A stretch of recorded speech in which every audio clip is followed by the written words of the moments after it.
There is a huge difference between love and lust. While lust burns the heart and keeps us incessantly thirsty, love satiates it and fills it with the sweetest divine bliss. We must ask ourselves the question, do we love God or are we doing business with Him?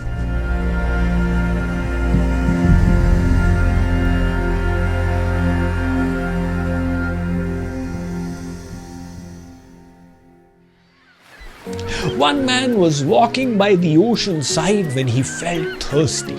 How to quench it? He saw a coconut tree ahead, laden with coconuts 80 feet above the ground. In great enthusiasm, he climbed up, plucked a few of them and threw them down. But when he looked towards the ground, he became scared. How will I go down? If my foot slips, there'll be no stopping. He prayed, Sitaram, when I was small, I used to come to your temple with my mummy. Today, if you make me reach below in one piece, I will feed 100 Brahmins. With that sankalp, he started going down, Sitaram, Sitaram, Sitaram. Halfway, he looked over his arm. Sitaram, not 100 Brahmins, I'll definitely feed 50 Brahmins. Sitaram, Sitaram, Sitaram. Not 50, 25. Then he came to 10, then 5, then 2, and then 1.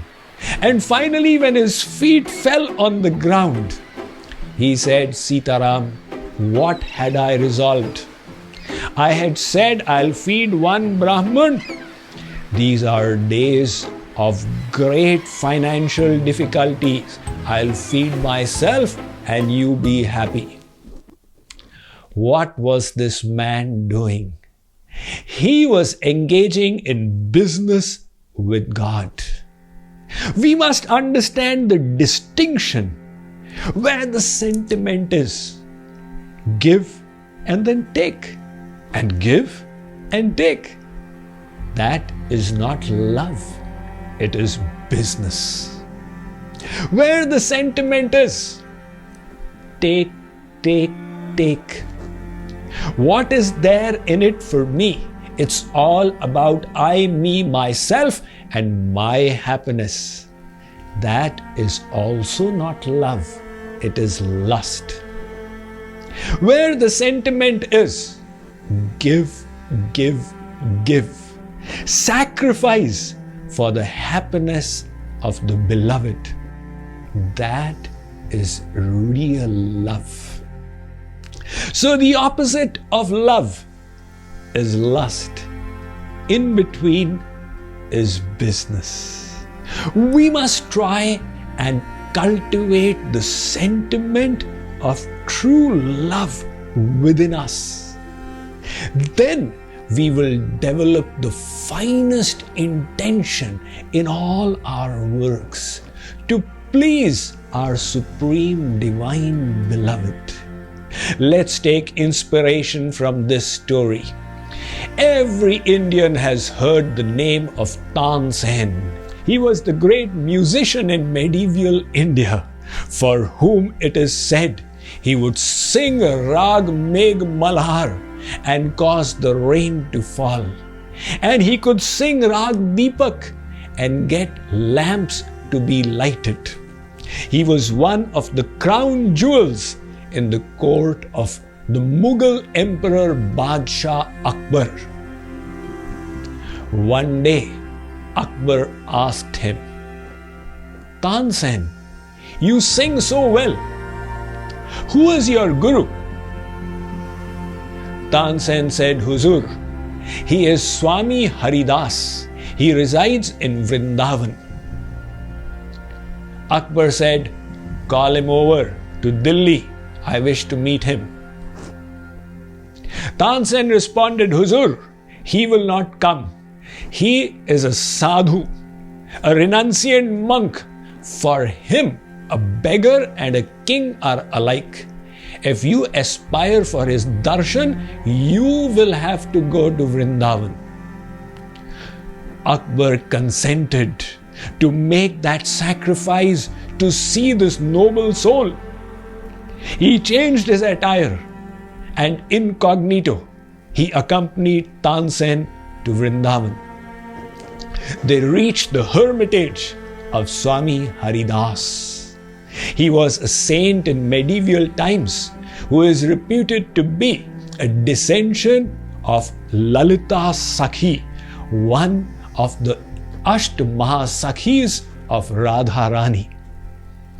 Now, after darshan, how to ask Guruji to sing something? Tansen, he took the tanpura and began singing, and would deliberately make mistakes. Finally, with the intention of teaching his pupil, Swami Haridas took the tanpura and said, "My child, not like this. Let me show you." When Swami Haridas began singing, Akbar's ears opened up. He felt he had never heard any celestial music like that. Later, while returning, Akbar asked Tansen, "The way your guru sings, why can you not sing like that?" He was the same emperor who earlier had asked, "You sing so well, who can be your guru?" Tansen gave a brilliant answer. He said, "O king, it should have been evident to you.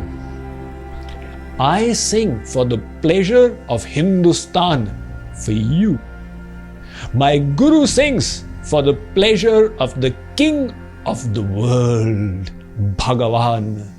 That inspiration which he has behind all his actions, how can I ever replicate it?"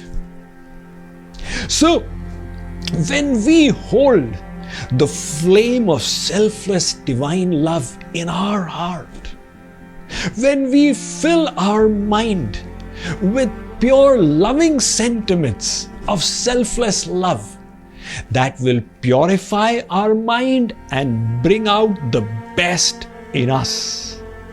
And when the intention behind our actions is to please God through them, with that motivation, we will be inspired to do the best in what we do.